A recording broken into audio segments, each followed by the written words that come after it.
The reason mixed signals are so hard to walk away from is because they were never designed to give you peace. They keep you emotionally busy. That's why one of the most dangerous things in modern dating is not rejection. It's inconsistency. Rejection hurts, but it gives you direction. Mixed signals do something worse. They keep hope alive just long enough to make you stay. You know exactly what that feels like. 1 week they're all in. Fast replies, deep talks, future energy. You feel chosen, seen, maybe even safe. Then suddenly the energy changes. The replies slow down. The effort drops. The warmth cools off.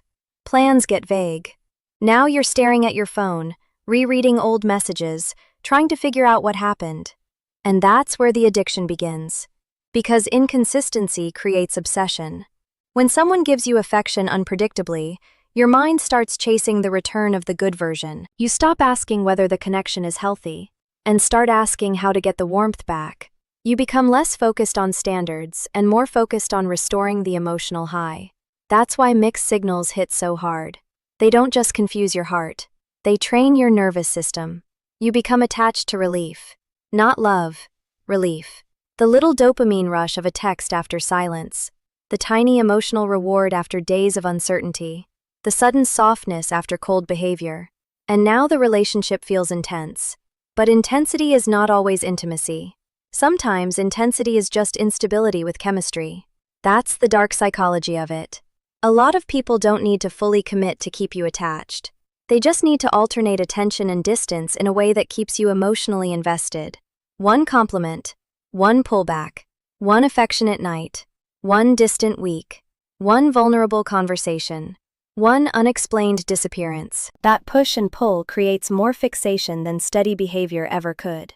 Because human beings crave resolution. Your brain keeps trying to solve the pattern. If someone was cold all the time, you would probably leave. If someone was loving all the time, you would feel secure. But when someone switches between both, your mind stays trapped trying to predict which version is real. And the truth is, that confusion becomes the bond. That's why you can know someone is wrong for you and still crave them. That's why your friends can see the red flags while you keep defending the potential. That's why you can feel exhausted, disrespected, and emotionally drained, and still miss them the second they go quiet. Because you were not only attached to the person, you were attached to the cycle. You were attached to the possibility, to the maybe, to the version of them that only appeared often enough to keep your hope alive. And here's the harsh truth most people avoid. Sometimes the person giving mixed signals is not confused. Sometimes they are comfortable receiving emotional benefits without offering emotional security. They like being wanted. They like being thought about. They like knowing they can disappear and still return to your softness. They like access without accountability. Now, that does not always mean they are some evil mastermind. Some people are just emotionally immature. Some are avoidant. Some are selfish. Some genuinely do not know how to show up consistently. But here's the part that matters. The reason does not change the damage. Your anxiety still rises. Your standards still weaken. Your time still gets wasted. Your nervous system still learns to confuse unpredictability with desire. And if you stay too long in that dynamic, you start losing your own emotional center. You become hyper-aware. You notice every delayed reply, every shift in tone, every missing heart emoji, every pause in energy. You call it intuition, but half the time it's survival. Your body is trying to prepare for the next emotional drop before it happens again. That's not romance. That's conditioning. And one of the saddest parts is how people start blaming themselves inside these dynamics. They think maybe I'm too much. Maybe I'm too needy. Maybe I ruined it by asking for clarity. Maybe I should have been cooler, quieter, less emotional, less honest. No. Wanting consistency does not make you needy. Wanting clarity does not make you dramatic. Wanting words and behavior to match does not make you hard to love. It makes you healthy. The unhealthy part is how normal confusion has become in dating culture. People act like emotional instability is depth, like mixed signals are mystery, like being hard to read makes someone high value. But usually, it just means they are underdeveloped emotionally and overprotected by people willing to romanticize their inconsistency. The power move is not to become colder. It is to become clearer. Clear about what you feel. Clear about what you will not normalize. Clear about the fact that chemistry without consistency is not enough.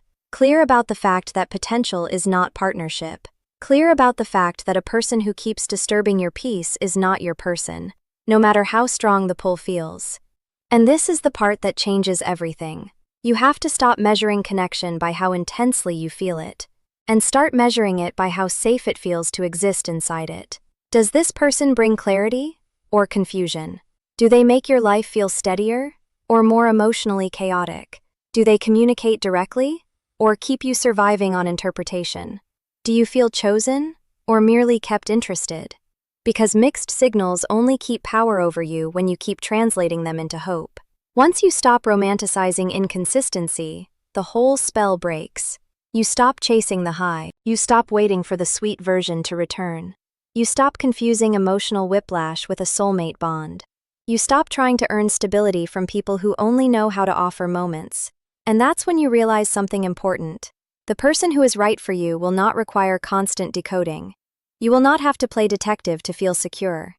You will not have to earn basic emotional steadiness by tolerating chaos. Love is not supposed to feel like a reward you get after surviving someone's instability. If somebody only gives you peace in small doses between long stretches of confusion, that is not a deep connection. That is emotional addiction wearing the face of romance.